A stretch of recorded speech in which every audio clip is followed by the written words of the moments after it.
looking down the road, just like I always do.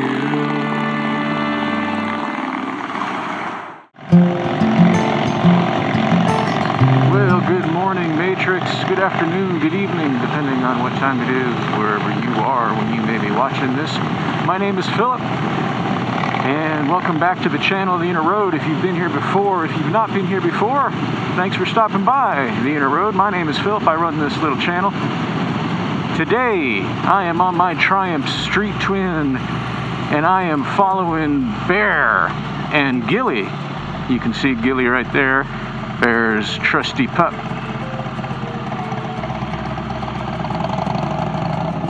And he is riding that beautiful Harley. Got four wheels, actually. Got the standard two and then a little bit of a trike add-on. I'm not even sure what that is. I gotta look that up.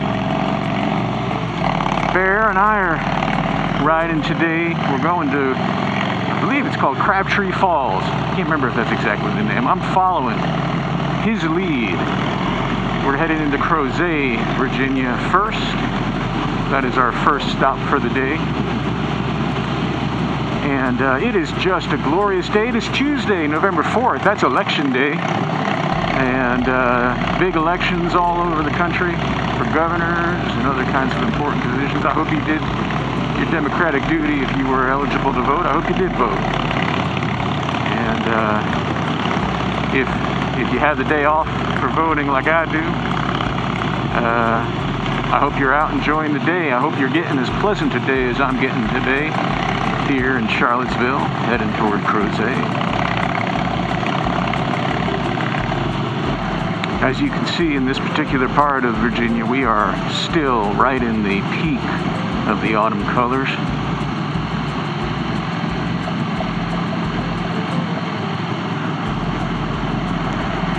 We got the popo. Yeah, they are. There's the popo.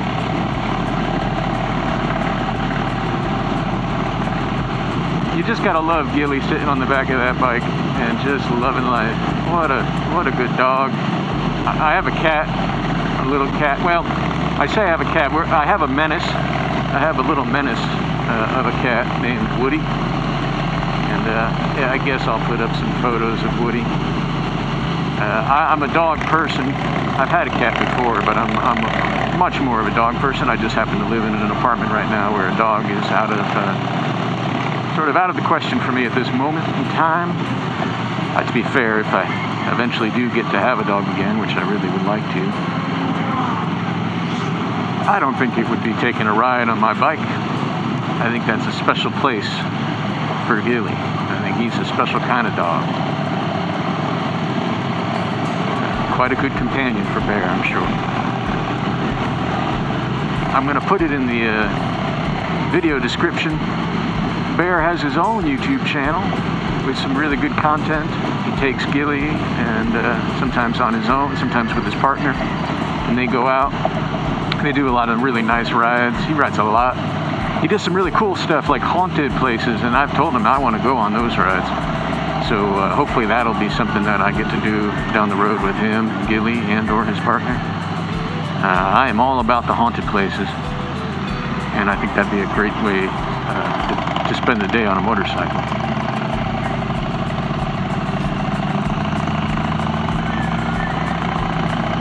So I'm going to put that down there. The name of his YouTube channel is Strayveg. I believe that's how you pronounce it, Strayveg. It's a word, I think, of Celtic origin, Gaelic origin, Scottish origin, and it's all about wandering and being on the road. I think that's what it means. If I'm wrong, I will put up the correct definition for you. But check out Bear's channel.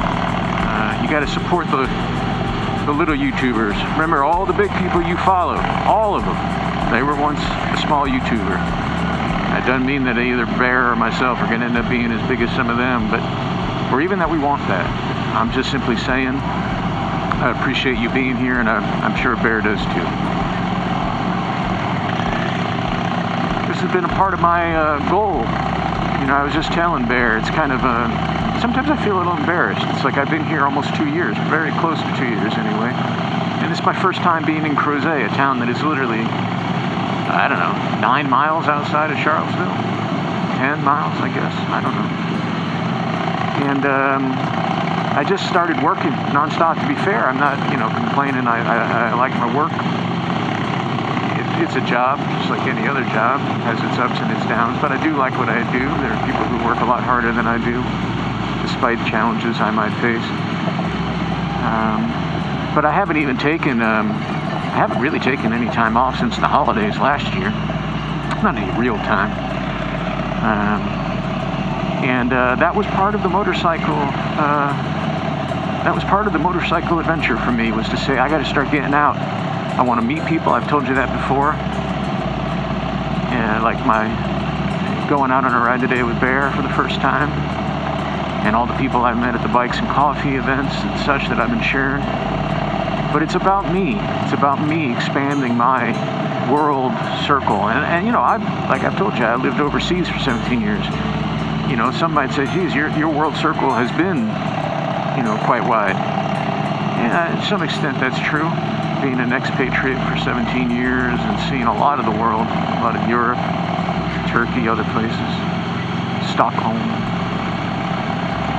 Russia, got to St. Petersburg, that was pretty cool.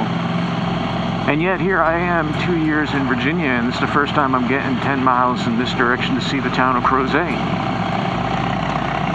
And I could just see that it was happening. That's why I got on this motorcycle. That's why I started this adventure, is I wanted to force myself to get out. I wanted to force myself to explore, to live again. I do live alone, and sometimes it's easy, even sometimes when you're not alone, it's easy to just isolate yourself, and easy to make your world smaller than it should be, could be. Not sure should is the right word there, but I think you know what I'm saying. And this to me is just part of that. And hopefully today will just be an amazing adventure. I'll share some of those waterfall pictures with you. What a cute little town. Crozet Pizza. Don't mind if I do.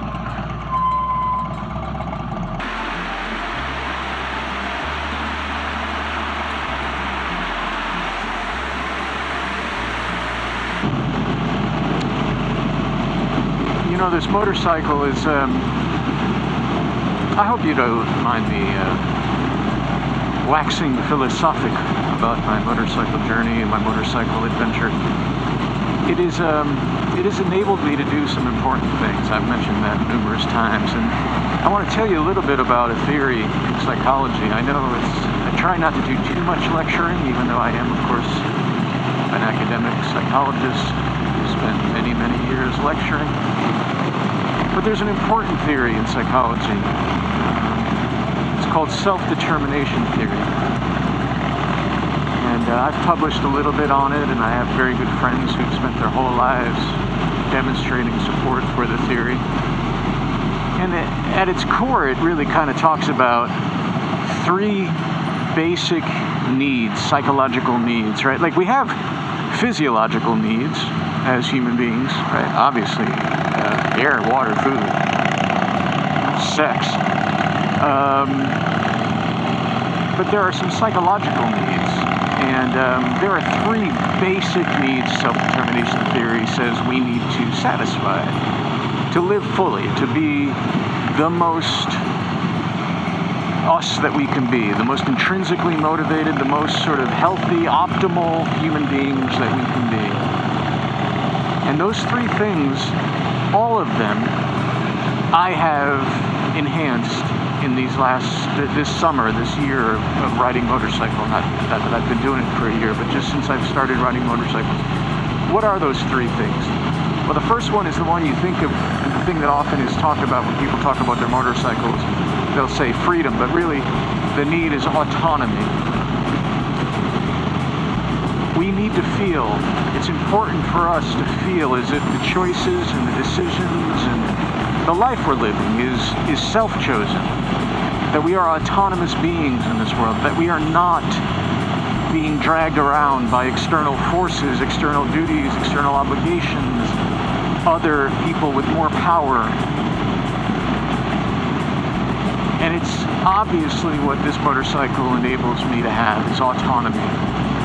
To choice to get on it and go where I want to go, when I want to go, how I want to go, get off when I want to, explore, get back on.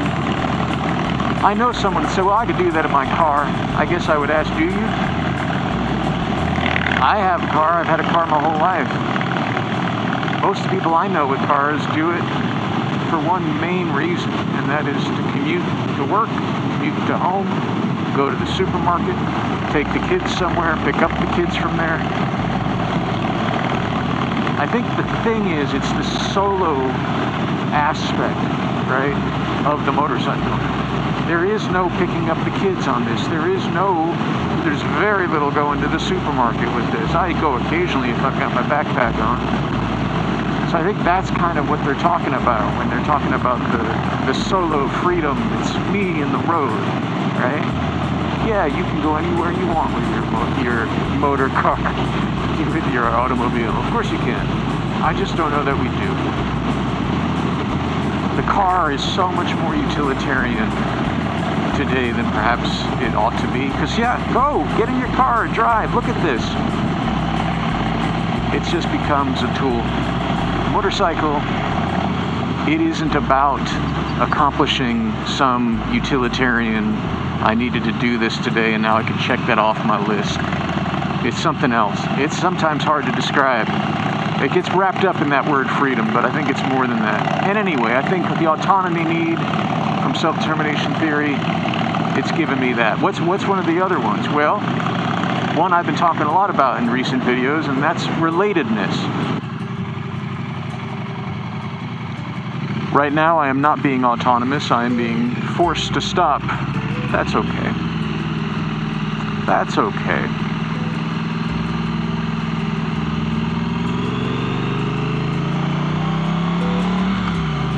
Catch up to Bear and Ghillie.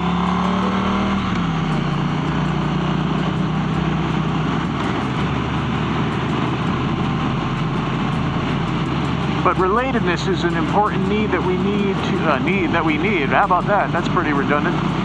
Yeah, it's we need to satisfy that need. We need to feel connected to others. We need to have important relationships. We need to be connected to others. And I've been talking nonstop about what the motorcycle community has done for me in that regard. It has got me new friends. It's got me new acquaintances. Here I am riding with a man and his dog through this beautiful part of the world today on this gorgeous afternoon. Now it might still be morning. Someone I didn't know 2 months ago, 3 months ago.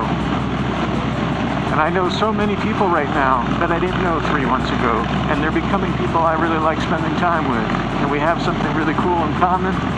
And we support each other. And we look forward to seeing each other. So that's not a bad thing. So there you go. 2 of the 3 basic needs met. And finally, what is that third need that self-determination theory says I need to have satisfied to fully live, to be fully Philip, for you to be fully you? It's competence.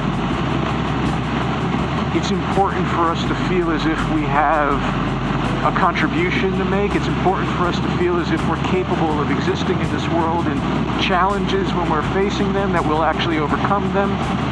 And I can't tell you how much of that a motorcycle gives you.